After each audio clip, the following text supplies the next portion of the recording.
All right, so last video we did some calculations on the Bohr model for hydrogen-like atoms. Turns out the model works for any atom that has one electron in it. So you can do it for He plus or Li2 plus. There's just a little factor you have to add in to account for the nuclear charge. It wasn't in our equation, but you can adjust that equation so it has it. It's not really important because the reality is the Bohr model, Niels Bohr, his model doesn't really work for the other atoms at all. So, and it doesn't explain why the electrons surround the nucleus at various distances. And so, we're not really going to use it. It's a very simplistic thing. Electrons actually aren't in orbits, okay? It's not like the solar system. So, it's not actually like this, okay? So the solar system model is wrong. What is a better reflection of reality is quantum mechanics, okay? And quantum mechanics can explain the chemistry and the electron paths of all complicated molecules and, something simpler that Bohr model couldn't, just a normal helium atom. So in this model, this quantum mechanical model, we treat electrons as standing waves. They don't move around the nucleus. They're just kind of always there, these waves. And there's no circular orbit. So we're going to end up making orbitals, which that's a totally different word from orbit. It comes from, inspired by orbits, but by Bohr, but not. Okay, they're orbitals. And so you know that waves can construct, interfere constructively if their peaks and troughs line up as such, or destructively, right, where they can cancel out the peaks and the peaks line up with the peaks line up with the peaks, troughs line up with troughs. That's constructive. If the peaks and troughs line up, you're going to have negatives added to positives everywhere, and you're going to get zero. That's called destructive interference. So this is the way we're going to construct molecules when we get into molecular orbital theory, is by adding up these different waves. And this is how the atomic wave functions for atoms are constructed. And so there's three kind of key principles in quantum mechanics derived by three different people. The first was de Broglie, who came up with the wave-particle duality of matter. There's the Heisenberg uncertainty principle, and Schrödinger, who came up with the famous Schrödinger equation, which is the solution, the differential equation that is the solution to these wave functions. Okay. And, so those are like heroes of quantum mechanics. And, this is just a little aside, but, it's really important in life, I think, to if you can, take up opportunities to surround yourself with people who are smarter than you. You really have to swallow your pride, and, not be intimidated by these people. All these people are people. They have their doubts. They're wrong. And it doesn't really matter, what position of power they are or how smart they may seem. Fundamentally, they're flawed and they're people, right? And if you can interact with these people, whatever interactions you have, whether these fellow students who you think you can learn from, or professors, or other role models, it doesn't matter. This is a really good way of doing it, right? It's like, if I were to learn basketball, right? If I wanted to become a basketball star, I'm terrible at basketball, but if I wanted to become good at basketball, who would I want to teach me? If I really was taking this seriously, I would want, Michael Jordan or LeBron James, like the best player to teach me, right? You learn from the best. So this is kind of a cool photo, I thought. A lot of Nobel Prize winners here.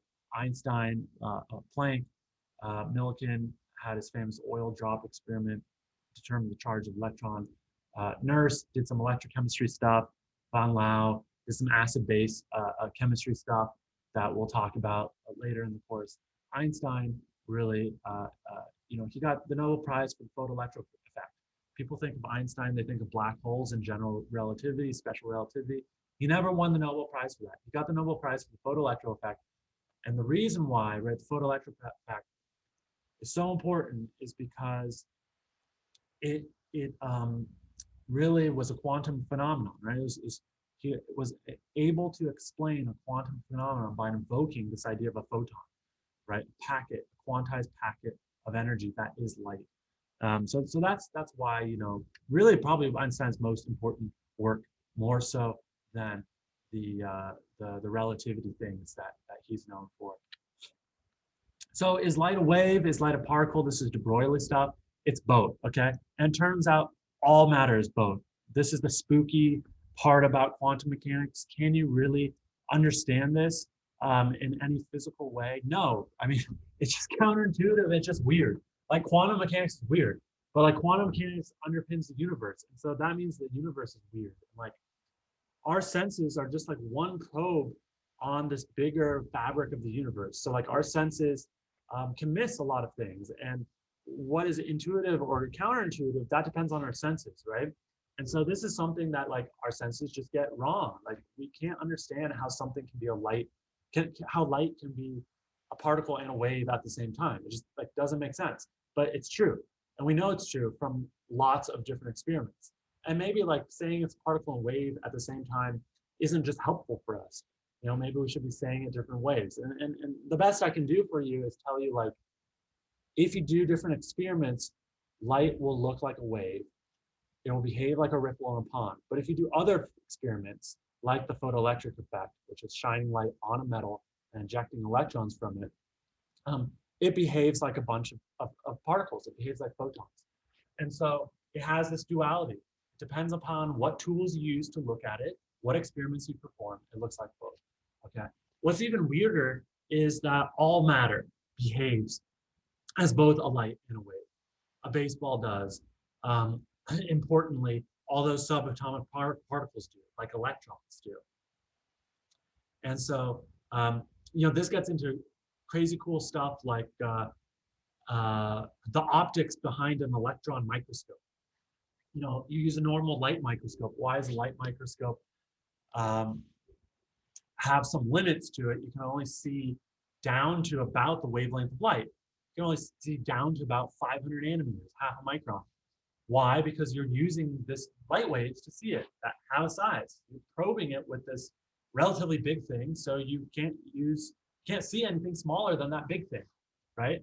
But then if you go to electron microscope, you can use electrons. Electrons have a much smaller wavelength if they're at the right velocity and stuff. So you can get wavelengths down to a couple nanometers. And then theoretical resolution of an electron microscope is now a few nanometers. So you're a factor of like 1,000 better to get 1,000 times, see something 1,000 times smaller with an electron microscope as you can with a light microscope. Of course, you can't see in color, but what does color mean when you're talking about 3 nanometers anyway, right?